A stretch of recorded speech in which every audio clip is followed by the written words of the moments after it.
నిర్మల్లో గంజాయి విక్రయిస్తున్న ఇద్దరు వ్యక్తులను పట్టణ పోలీసులు అరెస్ట్ చేసినట్లు నిర్మల్ డీఎస్పీ గంగారెడ్డి తెలిపారు. నిర్మల్లోని డీఎస్పీ కార్యాలయంలో ఏర్పాటు చేసిన విలేకరుల సమావేశంలో వివరాలు వెల్లడించారు. ముందస్తు సమాచారం మేరకు ఆదివారం ఉదయం పట్టణ ఎస్ఐ రమేష్ సిబ్బంది ఈద్గా మద్గాల మార్కెట్ కమిటీ కార్యాలయం వద్ద కాపు కాస్తారు. సయ్యద్ అహ్మద్ అనే వ్యక్తి 450 గ్రాముల గంజాయి అమ్ముదామని తీసుకెళ్తుండగా పోలీసులు పట్టుకున్నారు. అతన్ని విచారించగా అబ్దుల్ ముక్తార్ అనే వ్యక్తి నుంచి తాను గంజాయి కొనుగోలు చేసినట్లు తెలిపాడన్నారు. సయ్యద్ అహ్మద్ను వెంట పెట్టుకుని బస్టాండ్ వెనుక ఉన్న అబ్దుల్ ముక్తార్ను సైతం పట్టుకున్నట్లు పేర్కొన్నారు. అతని వద్ద నుంచి 1100 గ్రాముల గంజాయిని స్వాధీనం చేసుకున్నట్లు తెలిపారు. వీళ్ళిద్దరిని విచారించగా మహారాష్ట్ర నుంచి గంజాయిని కొనుగోలు చేస్తున్నారన్నారు. వీరి వద్ద నుండి కిలోన్నర గంజాయిని స్వాధీనం చేసుకుని రిమాండ్ తరలించినట్లు తెలిపారు. జిల్లా కేంద్రంలో ఎవరైనా గంజాయి విక్రయిస్తున్నట్లు గుర్తిస్తే తమకు సమాచారం అందించాలని, వారి వివరాలు గోప్యంగా ఉంచడం జరుగుతుందన్నారు. గంజాయి విక్రయిస్తున్న నిందితులను పట్టుకున్న పోలీసు అధికారులను ఆయన అభినందించారు.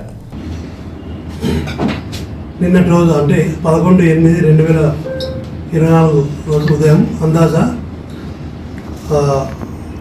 1 గంట సమయంలో మాకు ఒక క్రెడిబుల్ ఇన్ఫర్మేషన్ వచ్చింది. గాంజా అమ్ముతున్నారు చెప్పి ఆ ఇన్ఫర్మేషన్తో ఎస్ఐ రమేష్ ఆధ్వర్యంలో నిర్మల్ టౌన్ బృందం నిర్మల్ మార్కెట్ కమిటీ దగ్గరికి వెళ్ళడం జరిగింది. అక్కడ అనుమానంగా తిరుగుతున్న ఒక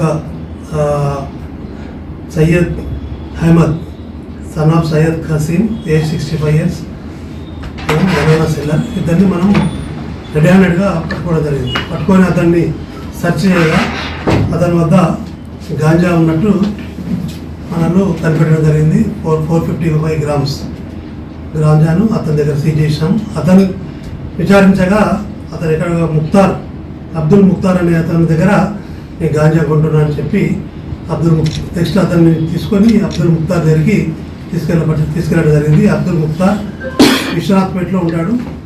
విశ్వనాథ్పేటలో ఇతను ఆటో డ్రైవర్.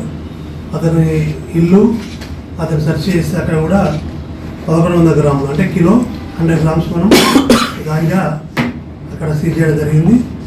వీళ్ళు ఈ ముక్తార్ అనే అతను నాందేడ్, మహారాష్ట్రలోని నాందేడ్కి వెళ్ళి అక్కడ గాంజా పర్చేజ్ చేసుకొని వచ్చి అక్కడ తక్కువ రేటు కిలో 7,000కు 5,000 తీసుకొని ఇక్కడ చాలా చిన్న ప్యాకెట్ చేస్తూ యూత్కు అమ్మడం జరుగుతుంది. దీని అంటే తక్కువ రేటు కొని ఎక్కువ లాభం పొందాలనే ఉద్దేశంతో ఈ బిజినెస్ వీళ్ళు చేస్తున్నారు. వీళ్ళు ఏదైతే యూత్ను అట్రాక్ట్ చేసి దీని గాంజా ఉబిలో దింపడం జరుగుతుంది. వీరిద్దరు కూడా మేము నిన్న అరెస్ట్ చేయడం జరిగింది. అరెస్ట్ చేసి ఈరోజు ఇద్దరిని కూడా రిమాండ్ తరలించడం జరుగుతుంది. ముఖ్యంగా మేము యూత్కి చెప్పేది ఏంటంటే ఈ గాంజాకు అడిక్ట్ కాకండి. మనసు గాంజాకు అడిక్ట్ అయితే మళ్ళీ బయట రావడం చాలా కష్టమవుతుంది. ఎక్కడ కూడా గాంజా ఎవరైనా సరే ఇన్ఫర్మేషన్ ఇక్కడ గాంజా అమ్ముతున్నా, గాంజా వినియోగించినా కూడా కేసులు పెట్టి చట్టపరంగా చర్య తీసుకోవడం జరుగుతుంది. కాబట్టి యూత్కు ముఖ్యంగా ప్రజలకు తెలియజేయంటే గాంజాకు అడిక్ట్ అయ్యి జీవితాలు పాడు చేసుకోవద్దని పోలీసు వారి తరఫున విజ్ఞప్తి.